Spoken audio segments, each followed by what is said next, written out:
I'm not gonna lie. As cool as the Supergirl thing is, I'm more excited about this.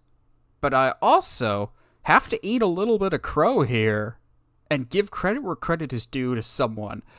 Um, it was announced today, at least on the day we're recording this, that we will be getting a director in Angel Manuel Soto directing a Blue Beetle movie with the Jaime Reyes version of Blue Beetle. So for those that don't know, there's been multiple Blue Beetles, in which case it's this, at least in the Jaime Reyes version, it's this mystical scarab that attaches itself to Jaime's back and gives him this almost like Iron Man-esque suit. There's been other Blue Beetles, like Ted Cord was the original, I believe. Um, but this, I didn't know if this was in development or not, but we have to give credit where credit is due. I often make fun of Josh for his completely out of left field picks, but to him that swings big will sometimes connect big. And Josh, at his 2020 movie predictions, said that two movies would be coming out in the near future: a Static Shock movie and a Blue Beetle Jaime Reyes movie. Within the past year and a half, both of those things have been announced to be now in production. So, Josh, I bag at you all the time in loving, teasing way. But, Michael, you say that sometimes I'm prophetic. I think Josh, he swings big, but when he connects, he's also scary prophetic. That being said, Josh, there's no way Tom Hardy's going to be Wolverine. Sorry. But I'm so down for this. For those that don't know, the Jaime Reyes Blue Beetle, kind of think of it as this is a very, very basic description, so Blue Beetle fans are going to be mad at me for this, but he's a lot like if Iron Man met Miles Morales' Spider-Man and met somewhere in the middle of this Hispanic boy that gets these special powers and kind of has this symbiote attached to his back because the armor can think for itself and it doesn't often like to cooperate with Jaime.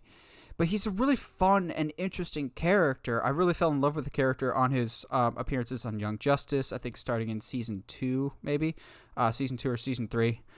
I really, really enjoy this, but also I think this is a great move because, as we saw with Into the Spider-Verse, there are large groups of comic book fans that have not had their chance to be represented on the big screen yet. We've had a lot of white superheroes, and we're just starting to get around to going, oh, other nationalities have superheroes too, like Black Panther, Into the Spider-Verse. When I worked at Boys and Girls Club, I couldn't believe how many kids had already fallen in love with Miles Morales, just going, that's my hero, that's my Spider-Man now.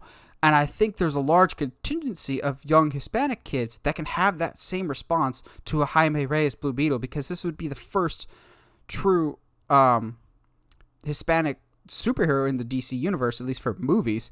Miles Morales is half Hispanic, half African American, so this would be 100% in the DC universe. I think this is an absolute slam dunk. I don't honestly know the director. I looked up his stuff. He hasn't been at it very long, but I do think having a Hispanic director really helps because they know the sensibility. They know the culture better than, say, if you or I did it. And I think that's really, really important because that's such a key factor to the Blue Beetle, especially the Jaime Reyes version. Like I often say, you can change races so long as it's not detrimental to the character. Like you can have a black Batman. That doesn't really change a whole lot of who Batman is. I don't think you could have a white Jaime Reyes. It's important that he's Hispanic because it shows that group of kids or anybody that reads Blue Beetle, you matter too. You can be super too. So I think this is really cool. Yeah, I don't know anything about this, but the idea of different representation, we're seeing that kind of pushed more with, like, for example, Raya and the Last Dragon.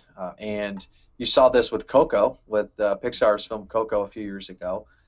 Just paying homage and paying respect to different cultures. And let's just be honest, introducing a mainly Caucasian like market in the United States and customer base to other different things. And it's just a subtle way that us younger people who have grown up in a more global world, we're more like not receptive, that's the wrong word, but we're more used to it. We're acclimated to the idea that there's more to life than just my particular group think. And I think it's very important.